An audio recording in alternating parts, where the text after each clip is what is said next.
let's just segue right into there's other different little surveys that we did, other approval ratings. Check out the blog post, read the blog post to see all of the data there. Basically, rideshare drivers do not approve of Dara. No surprise, no huge surprise there. Some of the qualitative feedback might be interesting for you guys to read, so go ahead and check that out. But let's talk about this tipping thing, because passengers don't tip a lot. That's no surprise. But there's been a report. I think my voice just got a little, just hit puberty a little bit there. But there was a report. Let me pop this thing open here. The National Bureau of Economic Research just released a report saying that not many passengers are actually tipping. Not many at all. So they did a report with 40 million rideshare drivers, and they said 60% of riders or rideshare trips, 40 million rideshare trips, 60% of Uber riders don't tip at all. None. And just 1% tip each and every time.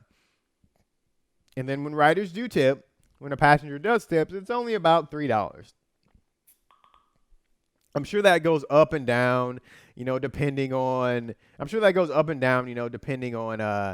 the length of the trip. But for the most part, Uber and Lyft passengers are only tipping about $3 a ride on average, and most of them don't.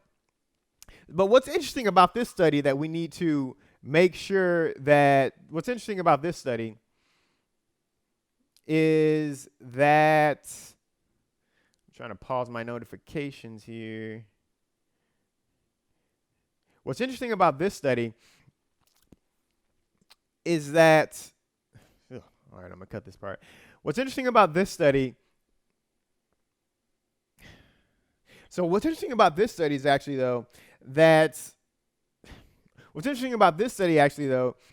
was actually conducted in 2017.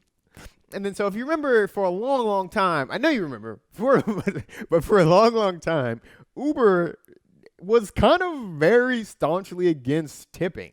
Like, they thought, don't tip. It's going to be better for drivers to know exactly how much they're getting paid.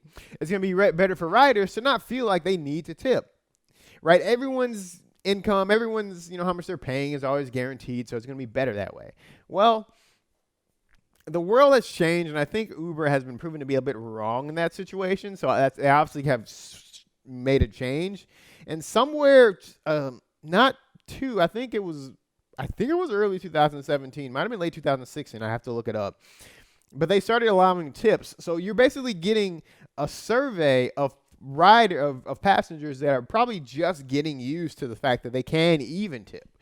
Right. So, I think that these numbers, if you did this not in 2017, but in 2019, I would bet that these numbers would be much higher. But the fact remains is not a lot of riders tip. And then we need a little bit of a cultural shift so that drivers or passengers, I have to say, understand that, hey, you should be tipping unless your driver is really bad. Just like you are going to tip a waiter unless their service is horrendous, you're pretty much always going to leave a tip. And I think that's good. That's the culture that, we need to kind of be promoting a little bit more, or at least the rideshare companies, because again, like, drivers are getting paid less and less and less. You need to open up these different opportunities for drivers to make more money. Right. So that's just something that I found really interesting. Going around, I'm sure you guys have heard about that. Would love to hear what you guys are thinking about this in the comments. How are your tips doing? Are you getting a lot of tips? Do you find that if you're a little bit nicer, that you get even more tips? Let us know in the comments below. So another thing that I think is really, really important, and this just goes along with this talk about earnings and things like that. What I think is really important for drivers to start to understand or start to look at are Uber's earnings reports. right? And you don't have to spend hours. You don't need to be like a financial analyst or something like that and spend hours just diving deep into the numbers. But take a look. Take a look at what they put out. Take a look about how they speak about how they are growing the company, right? I'll put another link for we do every quarter. Every time they do an earnings report, they do an earnings report where they say, okay, these are our financial statements. This is how much we we lost basically most of the time. And then they do an earnings call where basically Dara and a couple other executives from Uber, they'll talk about, what happened, and what's going on. And they do this mostly for investors, but if you're a smart driver, you can pick up a lot from this because they talk about how they're going to start to make money in the future and what moves they're going to be doing, right? So they allude to some of this stuff. So that's the type of thing that you have to pay attention to. And so every quarter after this earnings report or this earnings call, we do a little a blog post just kind of breaking things down. So you'll be able to see that. I'll link the last one in the link. I'll link the last one we did for what was that Q2 down below.